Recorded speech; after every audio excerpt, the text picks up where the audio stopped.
Finite le feste, Omicron dilaga, complici veglioni e ritrovi in famiglia. Nelle 24 ore è stato segnato un nuovo record. Oltre 20.000 casi in Veneto. Saranno settimane problematiche, dice l'assessore Lanzarin.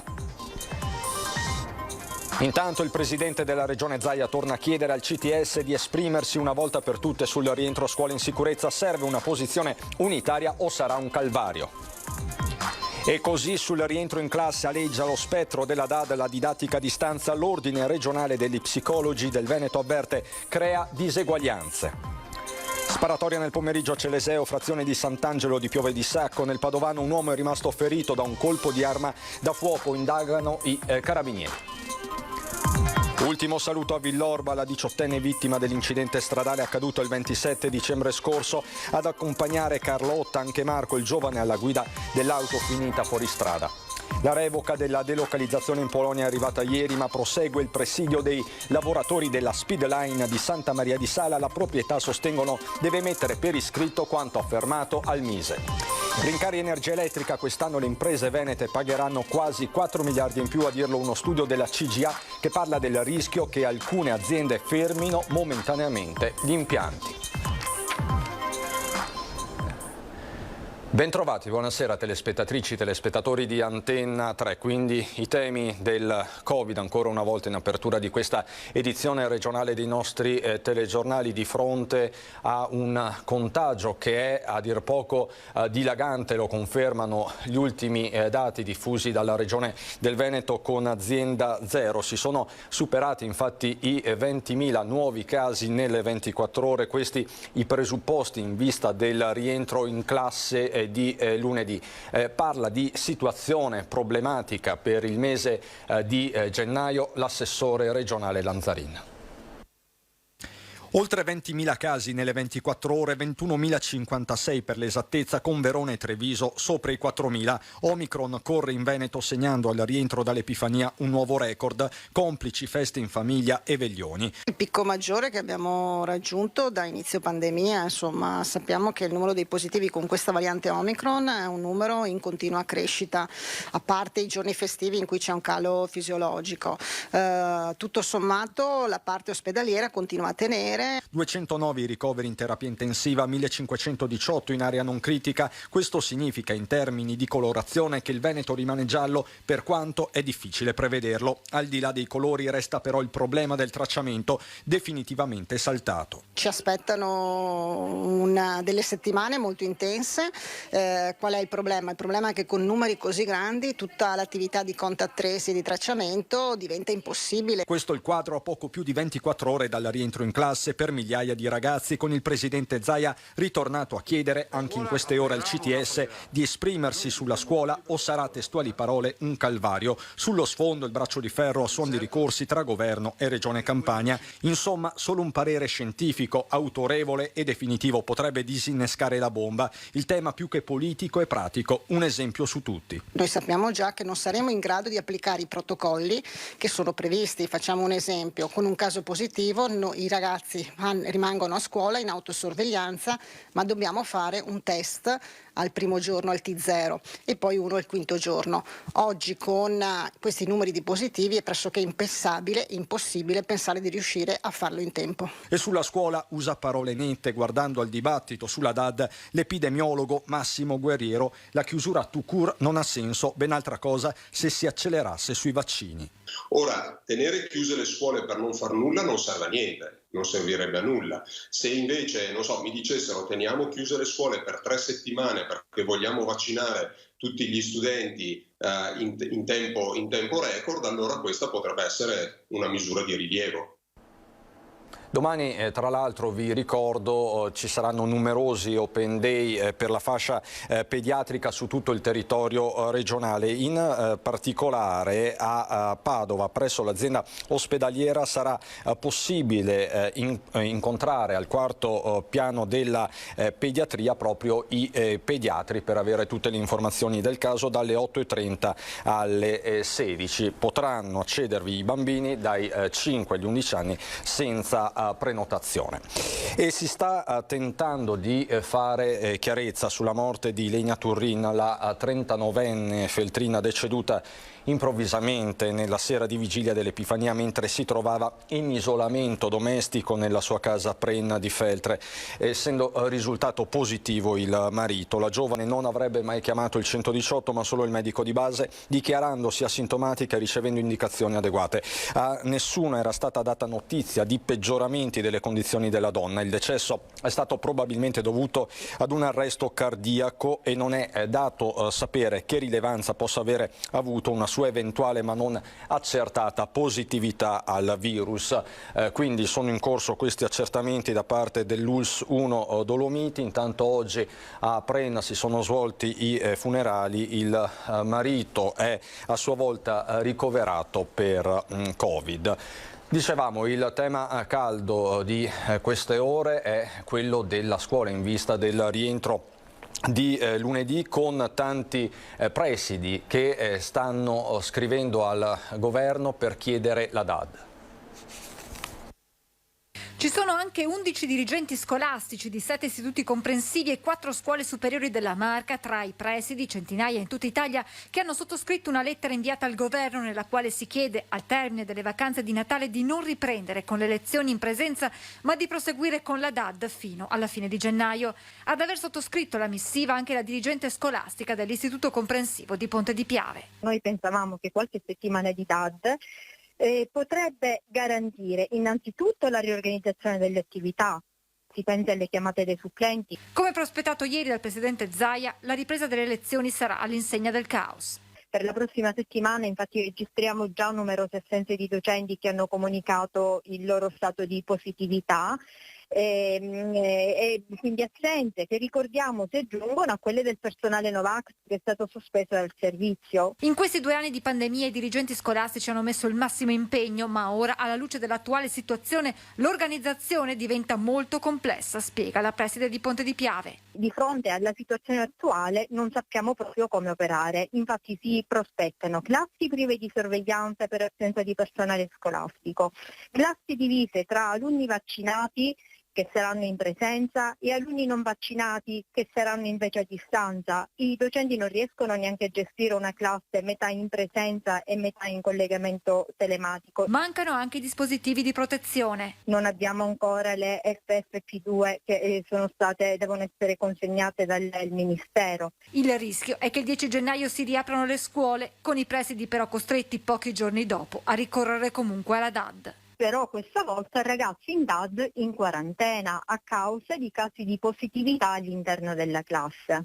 Preservare il valore della scuola rimane per i dirigenti una priorità. L'obiettivo principale per la scuola è quello di garantire la didattica in presenza, ma una didattica in piena sicurezza. Allo stato attuale le prospettive ovviamente non sono delle migliori. Intanto sulla riapertura delle scuole interviene anche la rete Studenti Medi Veneto, critica verso le nuove linee guida Covid del governo, dicendosi preoccupata per un ritorno alla DAD. Diritto allo studio, alla salute e all'impatto psicologico sono le priorità da tutelare secondo i giovani.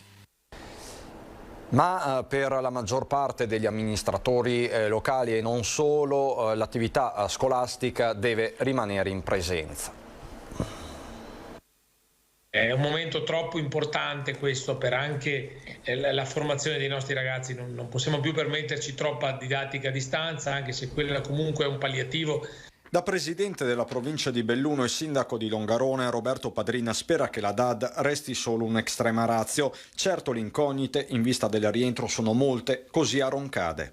C'erano diverse classi in quarantena prima dell'inizio delle vacanze invernali, quarantene che al momento sono terminate. Quindi a sabato noi possiamo dire che non abbiamo quarantene, ma chiaramente non possiamo prevedere lunedì quanti di nuovi positivi verranno identificati all'interno delle scuole.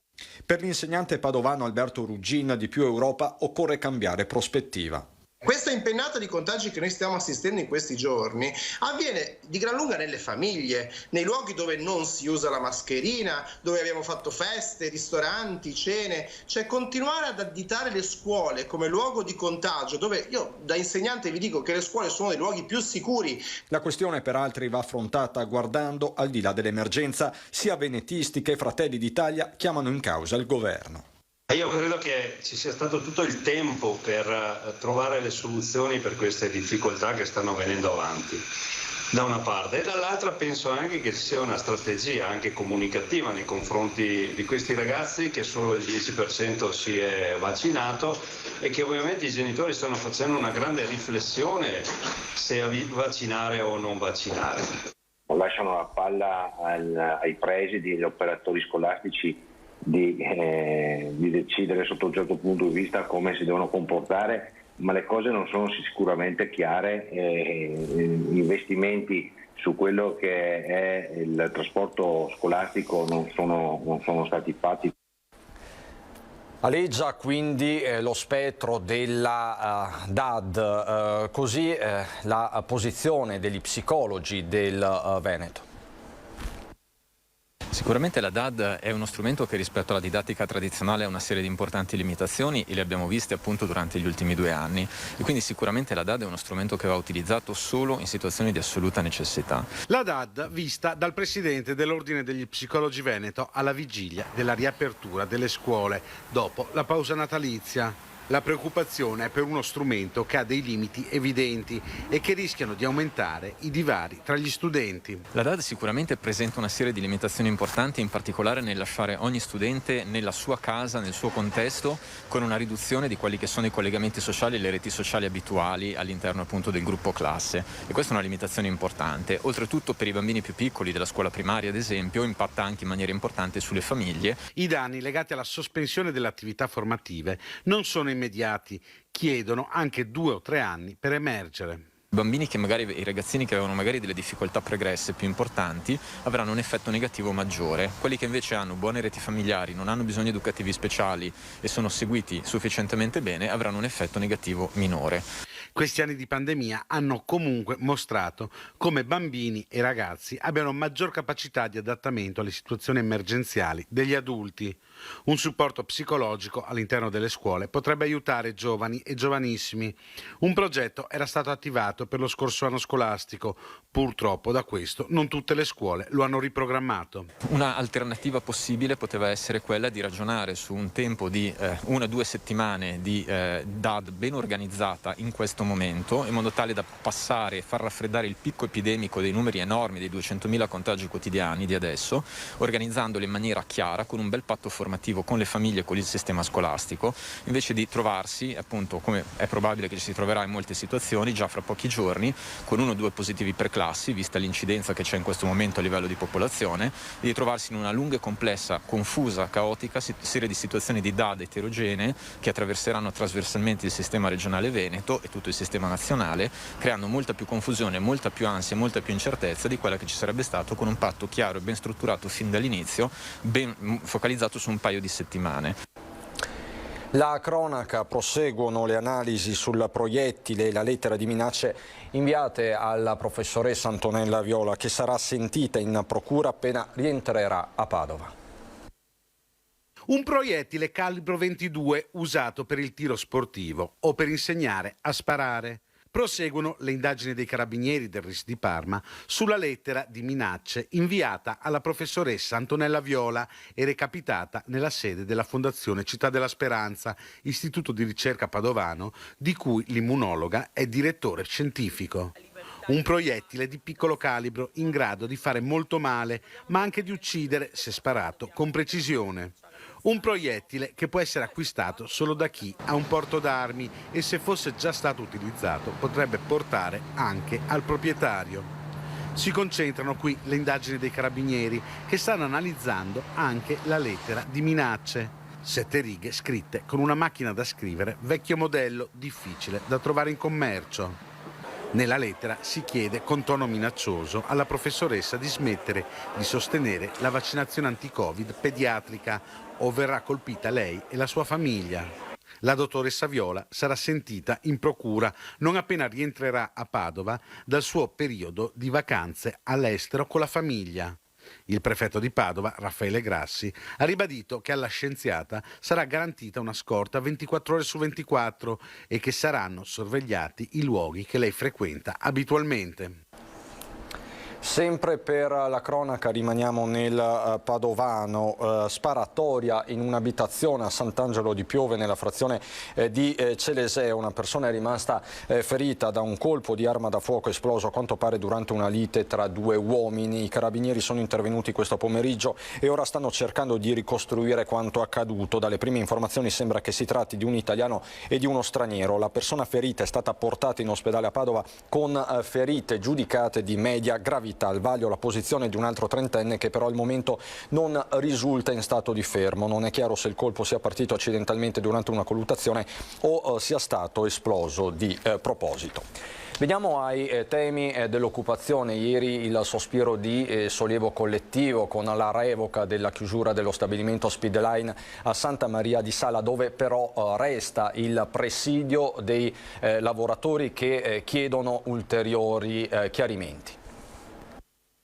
L'annuncio di revoca della chiusura della Speedline di Santa Maria di Sala da parte della multinazionale svizzera Ronald è una boccata d'ossigeno per i circa 600 lavoratori diretti, più almeno altri 200 dell'indotto, che si trovano in presidio permanente alle porte dello stabilimento. Lunedì i dipendenti parteciperanno ad un'assemblea in cui saranno illustrati i dettagli dell'incontro convocato dal Mise venerdì. Chiederemo ai lavoratori come proseguire con il nostro presidio. Naturalmente sarà tutto legato, come detto prima, alla firma di quel verbale che dovrebbe essere depositato al Mise e da quel momento lanceremo la nostra Speedline del futuro.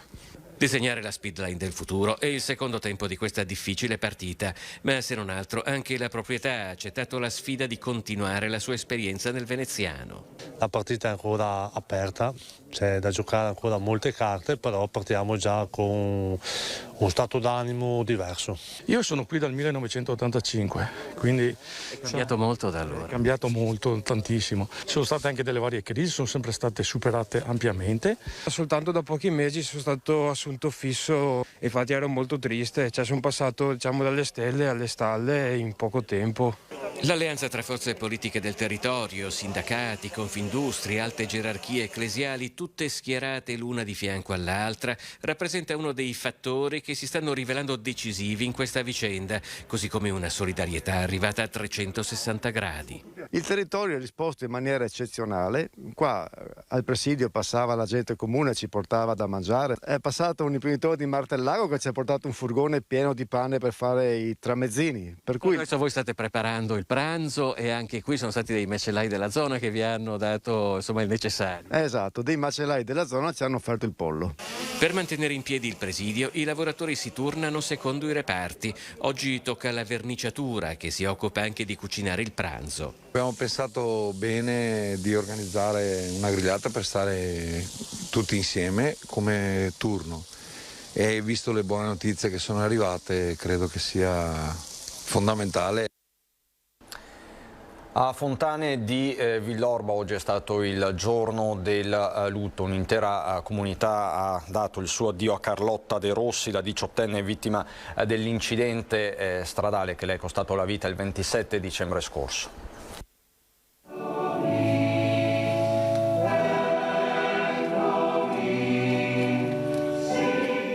Papà Roberto che cerca di proteggere mamma Lorena dallo strazio immenso dell'ultimo addio alla loro Carlotta. E ancora i volti impietriti dal dolore dei fratelli Leonardo e Alberto.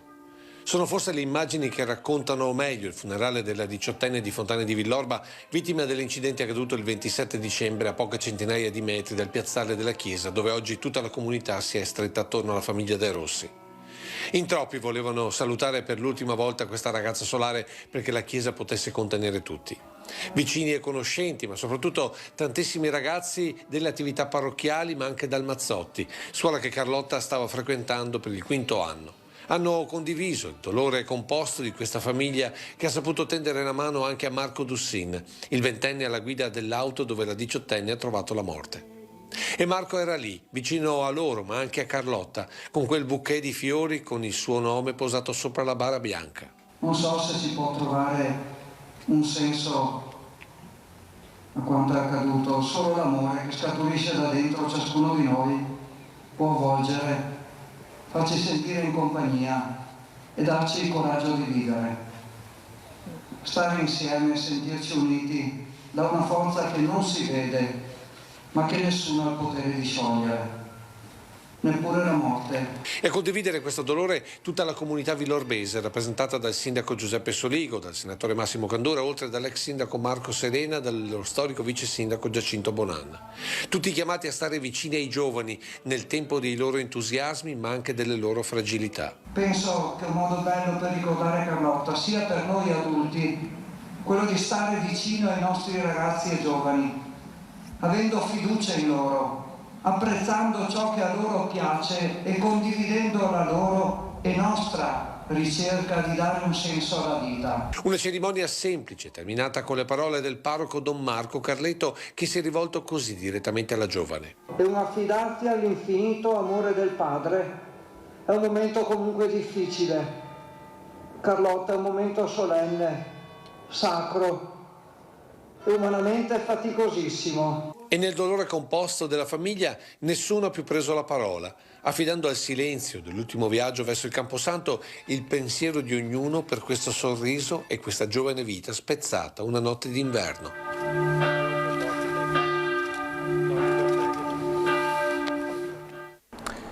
Per noi ancora cronaca subito dopo la pubblicità.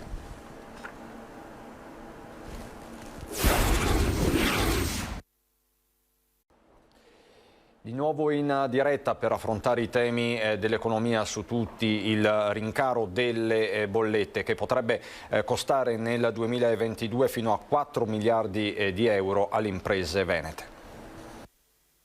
Caro bollette, in questo 2022 rispetto al 2019 ammonta a quasi 4 miliardi di euro l'extra costo che le imprese venete saranno costrette a sostenere a causa dell'aumento del prezzo delle tariffe elettriche.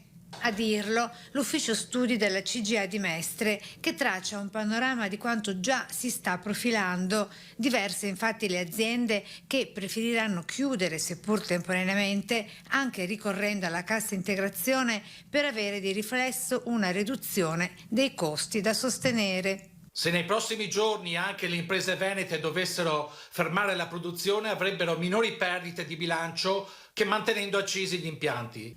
Servono interventi immediati in tutti i settori di impresa, dalla metallurgia con le sue acciaierie, fonderie e ferriere al commercio, quindi cinema, teatri, parrucchieri, estetiste, alimentari, alberghi, bar, ristoranti, trasporto, logistica e chimica, solo per citarne alcuni, perché ogni rincaro in bolletta si traduce all'atto pratico anche nel rincaro dei prodotti per permettere a imprese e commercianti di poter continuare a tenere aperte le attività e a fornire a noi utenti i servizi, anche quelli essenziali. Va assolutamente scongiurata questa ipotesi, altrimenti rischiamo di compromettere la ripresa economica e di vedere aumentare considerevolmente il numero dei disoccupati. Andiamo adesso sull'altopiano di Asiago, dove si registra ancora il tutto esaurito. In altopiano l'anno nuovo inizia come si era concluso quello vecchio, con il pienone per il ponte dell'Epifania. La Strighetta ha portato nel comprensorio un enorme volume di visitatori, fra proprietari di seconde case, ospiti di alberghi e altre strutture e turisti mordi e fuggi. Se per Capodanno si era parlato di almeno 100.000 presenze diffuse fra i 7 comuni, le premesse per fare il bis in questo weekend ci sono tutte, complici alcune giornate di bel tempo con temperature basse che stanno consentendo il mantenimento dello strato nevoso quasi ovunque. E allora via con una discesa mozzafiato in una delle tante piste finalmente riaperte, oppure con un'immersione nella natura grazie allo sci da fondo, alle ciaspole e ai percorsi per passeggiate. Per tutti gli altri resta la possibilità di una vasca in centro, una cioccolata calda e un passaggio in uno dei mercatini di Natale ancora aperti. Il rovescio della medaglia è rappresentato però dalle lunghe colonne che si formano immancabilmente in ingresso e in uscita fra la conca centrale, il costo e la spalla che dà sulla pedemontana, con tempi di percorrenza aumentati a dismisura e parecchi disagi per la circolazione. È tutto per questa edizione regionale, ci sono le previsioni del tempo, buon proseguimento.